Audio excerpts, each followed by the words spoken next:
Crypto market अभी भी crypto winter की मार झेल रही है। ज्यादातर कॉइन्स अपनी ऑल टाइम हाई वैल्यू से लगभग 70% गिरे हुए हैं। तो दूसरी तरफ एनएफटी मार्केट में भी डर का माहौल बना हुआ है, जहां लोग एनएफटीज के फ्यूचर पर अब सवाल उठा रहे हैं कि क्या एनएफटी मार्केट इस क्रिप्टो विंटर को झेल पाएगी या फिर इस तेज शीत लहर में एनएफटी का बबल फूट जाएगा। दरअसल एनएफटी इन्वेस्टर्स के बीच ये डर पैदा हुआ एनएफटीज के किंग BAYC एनएफटीज की लिक्विडेशन की खबर सुनकर, और इसकी शुरुआत हुई ब्लू चिप एनएफटीज पर लोन के साथ। जी हाँ, एनएफटीज के अगेंस्ट लोन। ये बात यूं ही कई लोगों की समझ से परे थी, जो इस बात को पचा नहीं पा रहे थे कि भला किसी डिस्प्ले पिक्चर की एनएफटी या किसी डिजिटल पिक्चर पर भी लोन मिल सकता है।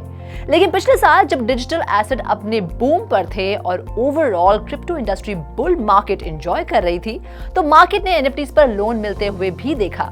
लेकिन लगता है इसकी उम्र ज्यादा लंबी नहीं है, क्योंकि एनएफटी मार्केट की सबसे मजबूत नींव यानी BAYC की जड़ें कमजोर पड़ गई हैं। दरअसल BendDAO एक DeFi प्लेटफॉर्म है जो ब्लू चिप एनएफटीज के कोलैटरल पर लोन प्रोवाइड करता है, और क्योंकि ब्लू चिप एनएफटीज में सबसे ऊपर नाम BAYC का आता है, इसीलिए इस लेंडिंग प्लेटफॉर्म पर काफी BAYC एनएफटीज गिरवी पड़ी हैं।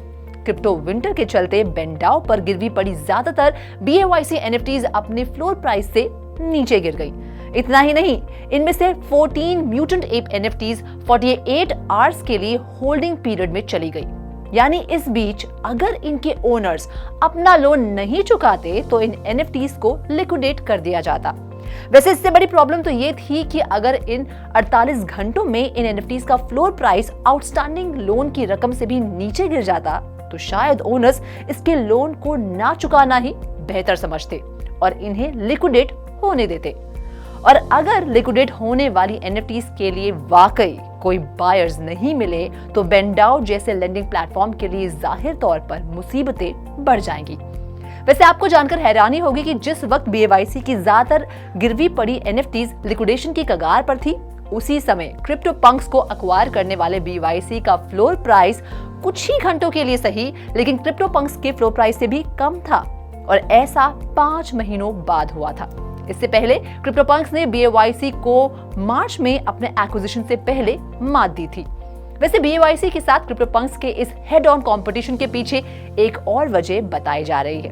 दरअसल उन्हीं दिनों यूगा लैब्स ने क्रिप्टोपंक्स और मीबिट्स के इंटेलेक्चुअल प्रॉपर्टी लाइसेंसिंग रिलीज किए थे, जिसकी मदद से क्रिप्टोपंक्स और मीबिट्स के ओनर्स अपनी एनएफटीज को कमर्शियल और पर्सनल पर्पस के लिए यूज कर सकते हैं। खैर, चिंता की वजह तो ये है कि एनएफटी सेल्स लगातार गिर रही हैं, तो वहीं ओपनसी की ट्रेडिंग वॉल्यूम भी पिछले 12 महीनों के टाइम स्पैन में अगस्त के महीने में लोएस्ट रिपोर्ट की गई। जाहिर सी बात है, ऐसे मैक्रो अनसर्टेनिटी के वक्त लोग एनएफटीज में इन्वेस्ट नहीं करना चाहेंगे। ऐसे में ओवरऑल एनएफटी प्राइसेस पर इसका इम्पैक्ट पड़ना लाजमी है, और जब एनएफटी मार्केट का सबसे दमदार BAYC खिलाड़ी लिक्विडेशन की कगार पर पहुंच जाए, तो ऐसे में एनएफटीज के फ्यूचर पर सवाल तो खड़े होंगे ही। खैर, इसी के साथ स्पेशल स्टोरी में फिलहाल इतना ही। Do like, share and subscribe to 3.0 TV and have a great day.